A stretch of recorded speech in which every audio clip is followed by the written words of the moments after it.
Робополис БГ. Добре дошли в света на роботите за дома и офиса, градината и басейна. Богат избор на роботи за почистване на прозорци, самообслужващи се прахосмокачки роботи с моп, роботи-косачки и роботи за басейни. Всички модели са налични. Робополис БГ. Доверете се на опита.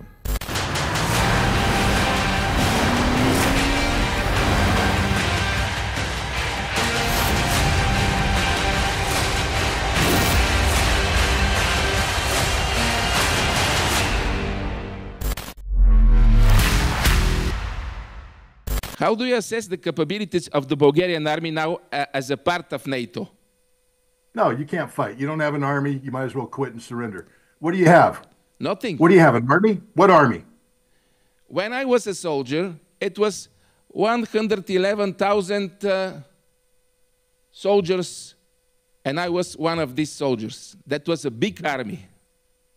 Now we have 25 with the generals. 25,000 with the generals. With the generals, yeah. Probably more generals than privates. But it's not just 20. Look, if you had 25,000 good soldiers, hard fighting, well-trained, elite guys who woke up every morning eating raw meat, wanting to run 5 miles with 90 pounds on their back, could shoot from different positions, ready to close with and destroy the enemy through firepower maneuvering, foaming at the mouth, ready to kill, I'd say that's a good army because you're ready to fight. I think you don't have a single soldier in your army today that's ready to fight. Not a one. Okay, and not only that, how do you get them out of Bulgaria? How do you get your Bulgarian soldier out of Bulgaria to fight? Don't argue with me. I will explain what I see today on the parade. I saw one helicopter. This one helicopter was Russian, Mi-17. It worked, didn't it? Yeah, it worked. Okay. And I saw a lot of soldiers with a belly. You understand this? They're fat. Yeah, and they don't look like soldiers. They don't march like soldiers. I'm very sorry, but this is the situation. Before 25 years, we have big army and a little bit of equipment with the Soviet weapons. Now, I think we have nothing. And I ask you, why? Your fault. Okay, I'll take responsibility. It's my fault. Okay. It's all my fault. I'm the one who made all these decisions. I sat in with the Bulgarian government and said, no, let's make ourselves as weak as possible. Let's become a tool, a slave of the European Union. They made us a member, but we're not really a member. That's like saying you're a member of the Rockefeller family when your job is to come in and clean up the horse poop in the stable. Because that's what Bulgaria does. You clean up the horse poop of NATO. You clean up the horse poop of the European Union. You're not a member. You're not an equal. If you were an equal, they'd respect you. But your military today, what is it? Who are you insulting in this moment? Me, the nation, or the government? Please tell me. Well, I'm not insulting you. I like you. I think you're a good guy. But you, unfortunately, right now are the target of my ire.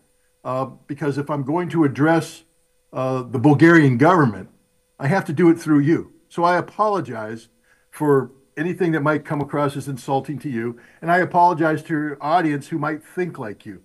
But I am furious at your government. I am furious at any government that would sell the sovereignty of a nation. What did you get from this? What benefit does being a European Union member give Bulgaria today?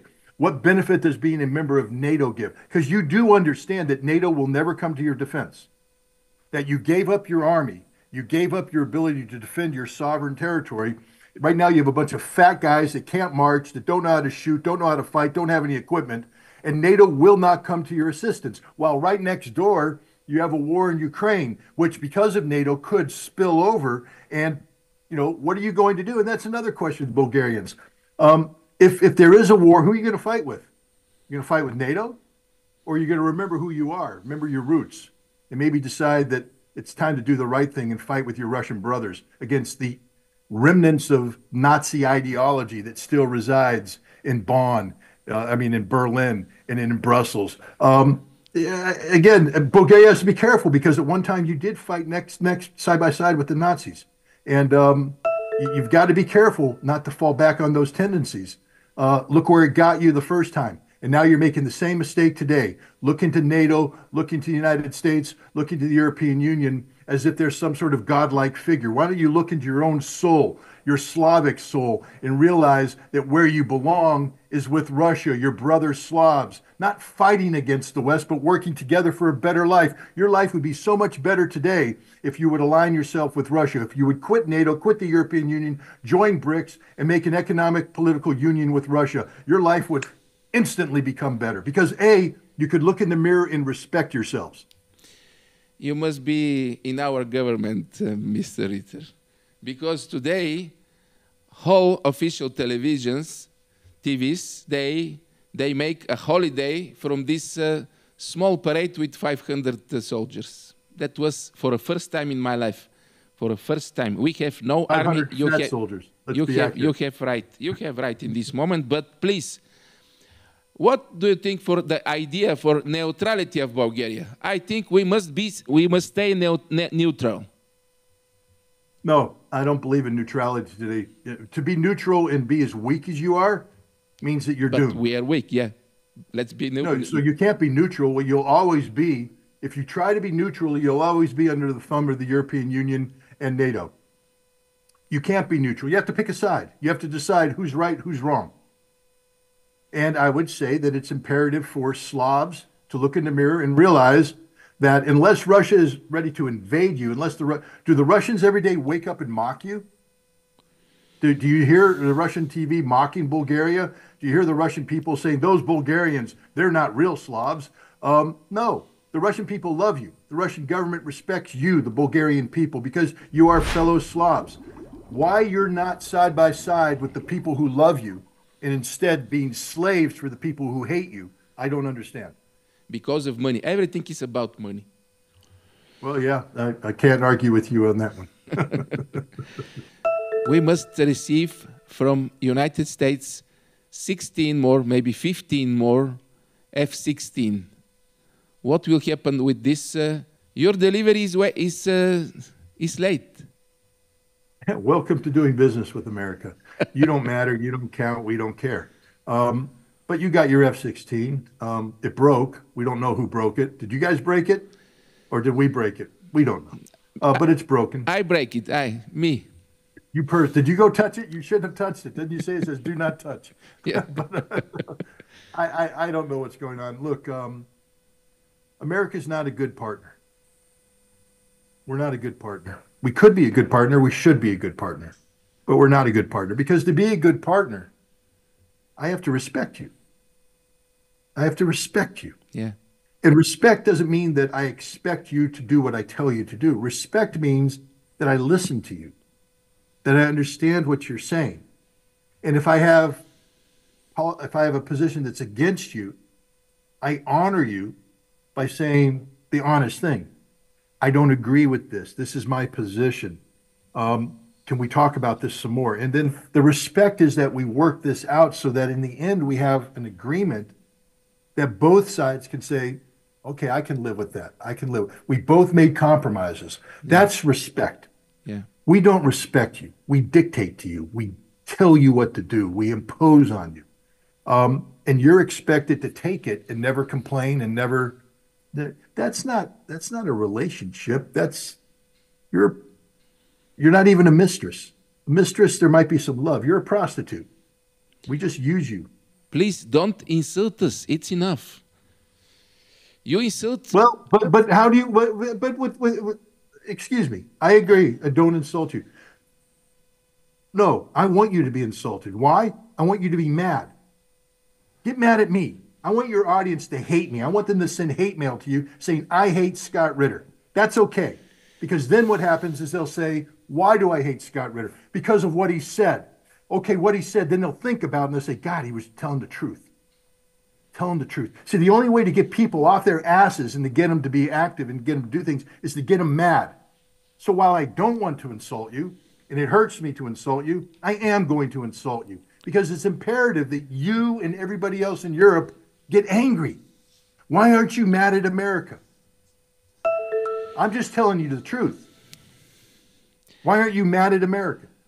I'm not mad on you Mr. Ritър, but I met our stupidity. We make a big mistake. I must confess this. It's our stupidity too, because stupidity is a two-way street. Yeah. There's stupidity where you're weaker, and there's stupidity when you're stronger.